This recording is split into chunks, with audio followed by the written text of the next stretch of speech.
भगवान शिव अपनी पत्नी पार्वती के साथ एक बार घूमते हुए धरती के अमरावती शहर पहुँचे। वहाँ शिव जी का एक बड़ा सा मंदिर राजा ने बनवाया था। शिव पार्वती दोनों को वह मंदिर बहुत पसंद आई, इसलिए दोनों ने वहीं रहना शुरू कर दिया। कुछ दिनों बाद माता पार्वती ने भोलेनाथ से कहा, प्रभु मुझे चौसर खेलने की इच्छा हो रही है। भगवान ने सारा इंतजाम कर दिया और दोनों आराम से चौसर खेलने लगे। तभी वहाँ मंदिर के पुजारी आ गए। पुजारी को आता देख माता पार्वती ने पूछा, आप बताइए हम दोनों में से कौन यह खेल जीतेगा। जवाब में उन्होंने कहा, महादेव ही जीतेंगे। जैसे ही चौसर का खेल खत्म होने लगा तो माता पार्वती जीत गई। माता पार्वती ने पुजारी की बात गलत साबित होने पर उन्हें झूठ बोलने की सज़ा के रूप में श्राप देकर कोढ़ी बना दिया। फिर पार्वती शिव जी के साथ कैलाश लौट गई। अब लोग उसे कोढ़ी पुजारी से दूर भागने लगे। राजा ने भी उसे मंदिर से कार्य मुक्त कर दिया और किसी दूसरे ब्राह्मण को मंदिर का पुजारी नियुक्त कर दिया। कोढ़ी पुजारी भी उसी मंदिर के बाहर बैठकर अपने लिए भिक्षा मांगने लगा। कुछ दिनों बाद उस मंदिर में स्वर्ग से अप्सराएं आई। पुजारी को देखकर उन्होंने उसकी हालत का कारण पूछा। उसने माता पार्वती द्वारा मिले श्राप के बारे में उन्हें बता दिया। सारी बातें जानने के बाद अप्सराओं ने पुजारी को पूरे 16 सोमवार तक विधि व्रत करने की सलाह दी। पुजारी को इस पूजा की विधि नहीं पता थी, तो उसने अप्सराओं से इसके बारे में पूछा। उन्होंने बताया कि हर सोमवार को सूर्योदय से पहले उठना होगा, फिर नहाकर साफ कपड़े पहनने के बाद गेहूं के आटे से 3 अंग बनाना। उसके बाद घी से दीप जलाते हुए गुड़, बेलपत्रा, अक्षत, नैवेद्य, फूल, चंदन, जनेऊ लेकर संध्या के समय सूर्यास्त से पहले प्रदोष काल में भोले बाबा की पूजा करना। पूजा करने के बाद एक अंग शिव शंभू को अर्पण करना और एक खुद ग्रहण करना। उसके बाद बचे हुए अंग को आसपास के लोगों में प्रसाद के रूप में बांट देना। इस तरह पूरे 16 सोमवार व्रत करने के बाद 17वें सोमवार को आटा लेकर उसकी बाटी बनाना, फिर उसमें घी के साथ गुड़ डालकर चूरमा तैयार करना। इसका शिव जी को भोग लगाकर इसे आसपास मौजूद सभी लोगों को प्रसाद के रूप में बांट देना। इस तरह से व्रत करने से भगवान शिव तुम पर प्रसन्न होकर कोढ़ की समस्या दूर कर देंगे। ये सारी बातें बताकर सभी अप्सराएं स्वर्ग लौट गई। उनके लौटने के बाद पुजारी ने हर सोमवार को विधिवत व्रत और पूजन किया। 16 सोमवार पूरा होने के बाद 17वें सोमवार को सबको प्रसाद बांटते हैं उसके कोढ़ की समस्या दूर हो गई। पुजारी के ठीक होने पर राजा ने दोबारा उस मंदिर में पूजा पाठ करने का जिम्मा उन्हें सौंप दिया। होते होते एक दिन दोबारा भोलेनाथ अपनी पत्नी पार्वती जी के साथ उसी मंदिर में पहुँचे। पार्वती जी ने जब देखा कि वह कोढ़ मुक्त हो गया है तो जो उन्होंने पुजारी से पूछा कि ऐसा कैसे हुआ।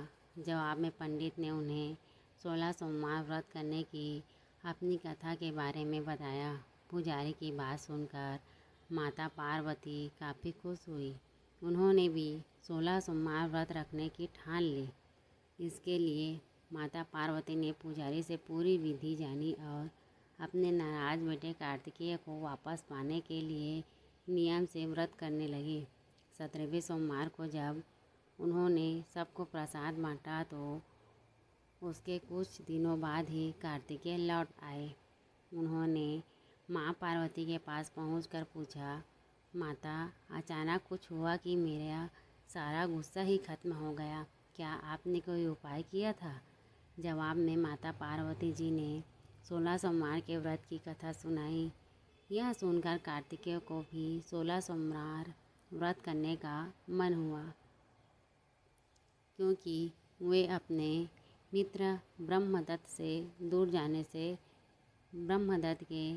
जाने से दुखी थे। माता पार्वती से 16 सोमवार व्रत की विधि जानकर उन्होंने परदेश गए अपने दोस्त ब्रह्मदत्त की वापसी की मनोकामना के साथ व्रत शुरू किया। पूरे 16 सोमवार व्रत करने और उसके विधि विधान से समापन करने के कुछ ही दिन बाद कार्तिकेय का दोस्त लौट आया। वापस आने के बाद ब्रह्मदत्त ने कार्तिकेय से पूछा, आखिर ऐसा क्या हुआ तुमने कि मेरा मन बदल गया? मैं बिल्कुल भी वापस आना नहीं चाहता था, लेकिन एकदम तुम्हारा ख्याल आया और मैं लौट आया। कार्तिकेय ने भी अपने दोस्त ब्रह्मदत्त को 16 सोमवार व्रत की महिमा के बारे में बताया। इसके बारे में जानने के बाद ब्रह्मदत्त ने भी व्रत रखना शुरू कर दिया। व्रत खत्म होते ही वह अपने दोस्त कार्तिकेय से विदा लेकर यात्रा पर निकल गया। दूसरे नगर पहुंचते ही ब्रह्मदत्त को पता चला कि राजा हर्षवर्धन ने अपनी बेटी गुंजन के विवाह के लिए स्वयंवर रखा है। राजा की प्रतिज्ञा है कि उनकी हथनी जिस भी लड़के के गले में माला डालेगी वहीं उसकी बेटी से विवाह करेगा। उत्सुक होकर ब्राह्मण भी महल पहुंच गए। वहां कई सारे राजकुमार थे। उसी वक्त हथनी ने अपने सुर में माला उठाई और ब्रह्मदत्त के गले में डाल दी। राजा ने अपनी प्रतिज्ञा को पूरा करने के लिए ब्राह्मण ब्रह्मदत्त से अपनी बेटी का विवाह करवा दिया। शादी के बाद ब्राह्मण से उसकी पत्नी ने पूछा, आखिर आपने ऐसा कौन सा अच्छा कार्य किया था कि हथनी ने सब कुछ छोड़कर आपको मेरे लिए चुना? ब्रह्मदत्त ने 16 सोमवार व्रत के बारे में बताया। राजकुमारी ने यह सब जानने के बाद अपने पति से विधि पूछकर व्रत करना शुरू कर दिया। व्रत के समापन के बाद उसे एक सुंदर सा बेटा हुआ, जिसका नाम गोपाल रखा गया। गोपाल जब बड़ा हुआ तो उसने अपनी माँ से पूछा, आखिर मैं आपके ही घर पैदा क्यों हुआ? कौन सा शुभ कर्म आपने किया था? गोपाल को उसकी माँ गुंजन ने 16 सोमवार व्रत की कथा सुनाई। गोपाल ने भी शिव भगवान की महिमा जानने के बाद बड़े से राज्य को पाने की चाह में 16 सोमवार व्रत रखना शुरू कर दिया। व्रत को पूरा होते ही एक दिन पास के ही राजा को गोपाल पसंद आ गया। उन्होंने अपनी बेटी मंगला से उसकी शादी करवा दी। कुछ ही दिनों बाद उस राजा का देहांत हो गया। अब गोपाल ही पूरा राज्य संभालने लगा। गोपाल ने भगवान शिव को धन्यवाद कहते हुए दोबारा 16 सोमवार का व्रत रखा। इसके समापन के दिन उसने अपनी पत्नी से सभी सामग्री पास के शिव मंदिर तक पहुंचने के लिए कहा। मंगला ने खुद जाने के बजाय पूजा की सामग्री कुछ सेवकों के हाथों में मंदिर तक पहुंचा दी। उसी दौरान आकाशवाणी हुई, राजन, तुम्हारी पत्नी ने 16 सोमवार व्रत का आदर सम्मान नहीं किया। अब तुम उसे अपने महल से तुरंत निकाल दो, वरना तुम्हारा सब कुछ खत्म हो जाएगा। गोपाल ने अपनी पत्नी को अपना आदेश न मानने और भगवान शिव के अनादर के लिए महल से निकाल दिया। अब वह भूखी प्यासी दर दर भटकने लगी। उसे जो भी सहारा देता उसका सब कुछ चौपट हो जाता था। एक दिन उसने एक बुढ़िया की सूत की गठरी को छुआ तो सारा सूत हवा में उड़ गया।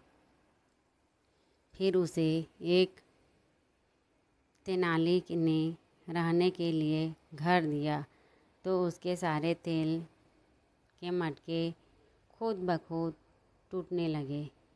ऐसी मनहूसियत को देखते हुए हर किसी ने उसे अपने यहाँ से निकाल दिया। अब उसकी कोई मदद नहीं करता था।